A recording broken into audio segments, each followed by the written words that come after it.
क्यों डरे जिंदगी में क्या होगा, कुछ ना हुआ तो तजुर्बा होगा। देखिए हर इंसान का अपने जीवन में कोई ना कोई लक्ष्य ज़रूर होता है, जिसे पूरा करने के लिए वो हमेशा संघर्ष करता रहता है। लेकिन अक्सर ये भी होता है कि लक्ष्य पाना असंभव सा लगता है या कभी-कभी लक्ष्य हासिल भी नहीं होता है। फिलहाल ये सब दुनियावी बातें हैं। आमतौर पर अपनी ज़िंदगी को सही दिशा में ले जाने के लिए एक बेहतर गाइडेंस की ज़रूरत होती है, जिसकी कमी एक गुरु या अध्यापक ही पूरी कर सकता है। क्या लेकिन पाना क्या है, आपकी रुचि किसमें है, इसका निर्णय तो आपको खुद ही करना पड़ता है। कुछ सालों पहले मशहूर फ़िल्म थ्री इडियट्स में आमिर खान ने ये कहा था कि जिस काम में दिल लगे वही करो, उसी को अपना पैशन बनाओ, फिर वो काम काम नहीं खेल लगेगा। ऐसी ही एक जीती-जागती कहानी है दृष्टि आईएएस के संस्थापक डॉक्टर विकास दिव्यकीर्ति की, जिन्होंने आईएएस छोड़ अपना जीवन विद्यार्थियों के करियर को सँवारने में लगा दिया। नमस्कार, मैं हूँ आपका ललुआ प्रयागवासी और स्वागत करता हूं आपके अपने चैनल पर। वीडियो में आगे बढ़ने से पहले चैनल को सब्सक्राइब जरूर कर लीजिएगा। डॉक्टर विकास दिव्यकीर्ति किसी परिचय के मोहताज नहीं है। यह नाम ही अपने आप में काफी है। आज के वर्तमान समय में डॉक्टर विकास लाखों विद्यार्थियों और यहाँ तक कि समाज के लिए भी एक आदर्श है। उनका बोलना, उनका पढ़ाना और मोटिवेट करने का अंदाज बिल्कुल अलग है। उनकी सहजता ही उनकी पहचान है और इसी सहजता के चलते आप जब भी उनकी कोई भी बात सुनते होंगे तो एक पॉजिटिव वाइब्स उनकी बातों से निकलती है, जिससे बहुत सुकून मिलता है। जिन्होंने बहुत से विद्यार्थियों को आईएएस बनाया, लेकिन खुद आईएएस की नौकरी छोड़ दी। बीते कुछ दिनों से हमने इनके बारे में काफ़ी रिसर्च किया और सोचा कि इनकी निजी ज़िंदगी के विषय में कुछ दिलचस्प किस्सों को आपके सामने लेकर आएँ। डॉक्टर विकास का जन्म 26 दिसंबर 1973 को हरियाणा के एक छोटे से गांव में हुआ था।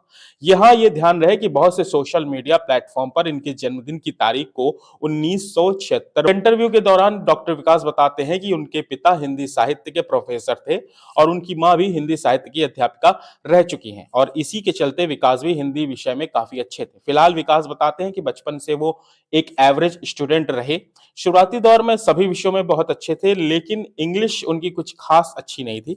लेकिन 10वीं तक आते-आते उनकी इंग्लिश भी सुधर गई और बहुत आसान लगने लगी। ग्रेजुएशन करने के लिए दिल्ली यूनिवर्सिटी का रुख किया और उन दिनों राजनीति में आने का बड़ा मन था और पिताजी भी यही चाहते थे, लेकिन उन दिनों परिस्थिति कुछ ऐसी बनी कि राजनीति के बारे में सोचना ही छोड़ दिया।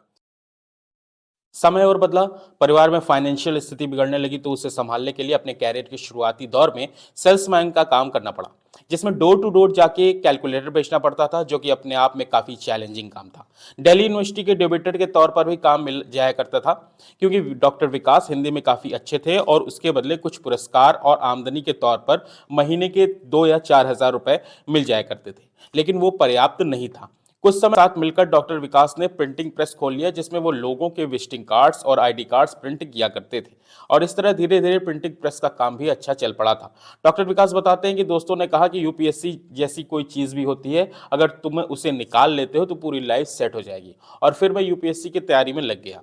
उन दिनों विकास का तरुण दिव्यकीर्ति वर्मा के साथ अफेयर चल रहा था, जिसका खुलासा खुद डॉक्टर विकास ने किया है और इन दोनों परिवारों के बीच अक्सर बातचीत होती भी रहती थी। यूपीएससी एग्जाम के 7 दिन पहले विकास का मन थोड़ा खटक रहा था और वो एग्जाम नहीं देना चाहते थे, लेकिन फिर पिताजी की डांट ने उन्हें परीक्षा देने पर मजबूर कर दिया।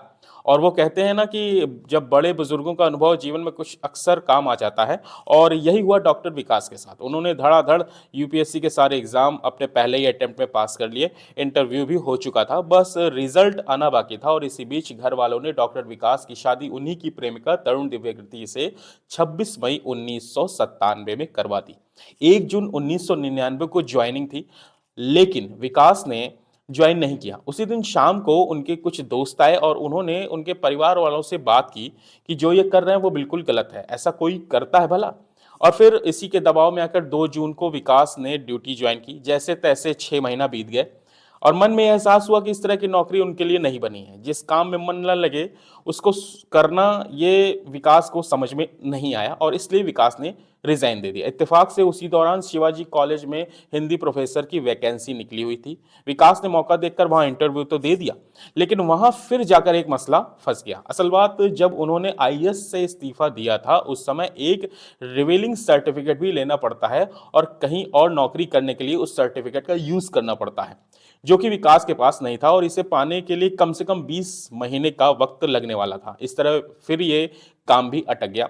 और वो कहते हैं ना कि जब कोई बड़ी चीज होने वाली होती है तो परिस्थितियां भी वैसे ही बनने लगती हैं, और ठीक वैसे ही हुआ। डॉक्टर विकास शिक्षा के क्षेत्र में इतने पारंगत हो चुके थे कि उनकी रुचि भी अपने आप ही अध्यापन क्षेत्र में होने लगी, और उनके दोस्तों ने भी ये सलाह दी कि अब तुम्हें पढ़ाना शुरू कर देना चाहिए।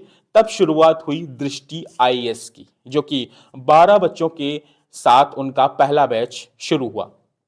इसके अलावा डॉक्टर विकास बताते हैं कि इसी बीच कम से कम उनके ऊपर 40,000 का उधार था, जो कि जैसे जैसे बैच बड़ा होता गया पैसे उतने अच्छे आने लगे और सारे उधार खत्म हो गए, और धीरे धीरे मेहनत रंग लाती है। आज पूरे देश में दृष्टि आईएएस एक बहुत बड़ा नाम बन चुका है। आप सभी ये जानते हैं कि डॉक्टर विकास एक अच्छे खासे वक्ता भी हैं, और उनका एक खास विषय रहा है दर्शन शास्त्र।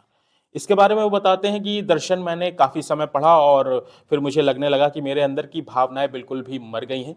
कैसी भी परिस्थिति हो, कितनी भी कठिनाई हो, मैं भावुक नहीं होता था, रोता नहीं था। लेकिन एक दिन मेरा ये भ्रम भी दूर हो गया जब मेरी माँ का निधन हो गया।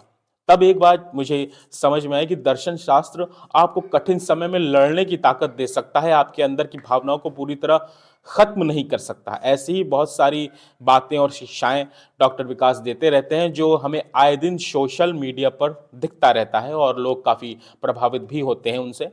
हमारे चैनल की तरफ से डॉक्टर विकास को हम बहुत बहुत धन्यवाद करना चाहेंगे, जो अपने अनुभवों को समाज के साथ साझा करते हैं, आज की पीढ़ी को जीवन जीने की नई दिशा बताते हैं। ईश्वर से हमारी यही कामना है कि डॉक्टर विकास शतायु हों और ऐसे ही शिक्षाप्रद बातें समाज तक पहुंचाते रहें। बाकी आपको वीडियो कैसी लगी कमेंट करके ज़रूर बताइएगा। वीडियो अच्छी लगी हो तो लाइक करें और ज़्यादा से ज़्यादा शेयर करें। नमस्कार।